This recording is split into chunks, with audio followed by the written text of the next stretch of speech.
Hello everyone, কেমন আছেন সবাই? আশা করি সবাই ভালো আছেন। আজকে একটা আমার খুব পছন্দের রেসিপি আপনাদের সঙ্গে শেয়ার করব।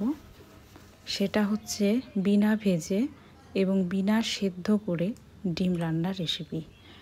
এই রেসিপিটা আমার খুবই পছন্দের একটা রেসিপি, কারণ এটা করতে খুবই অল্প সময় লাগে এবং খুবই সহজ পদ্ধতিতে করা হয়।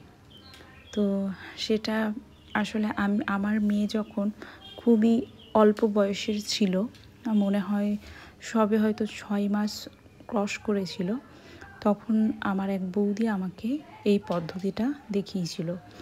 একটা পাত্রে গরম জল নিয়ে ডিমটা ভেঙে দিলেই খুব সুন্দর একটা নরম এবং তুলতুলে মতো ডিম সেদ্ধ হয়ে যেত।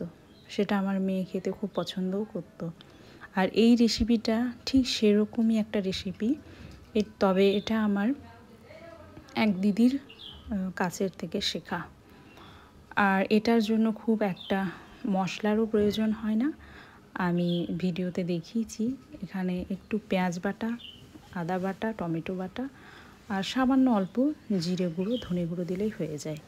আর সেদ্ধ করে রাখা আলুগুলো মশলা কষে দিয়ে জলে দিলে একটু ফুটিয়ে নিলে হয়ে যায়।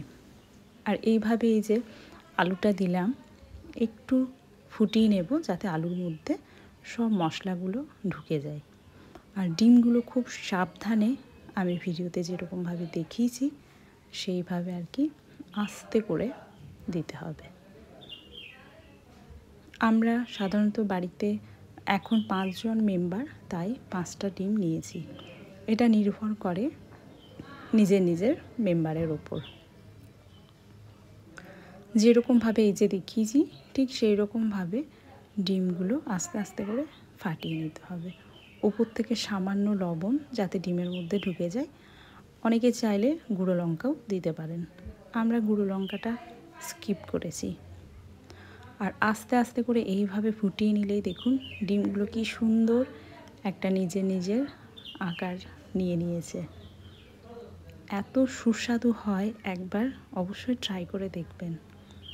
কি সুন্দর, এই যে আমি একটু একটু করে তুলে দেখাচ্ছি, দেখুন খুব সুন্দর একটা গোল গোল শেপে খুব সুন্দরভাবে হয়ে গেছে। জলের পরিমাণটা নিজের মতো করতে পারেন। আর ওপর থেকে একটু ধনেপাতা ছড়িয়ে দিলাম, ব্যাস রেডি ডিমের তরকারি। ভিডিওটা কেমন হয়েছে অবশ্যই জানাবেন।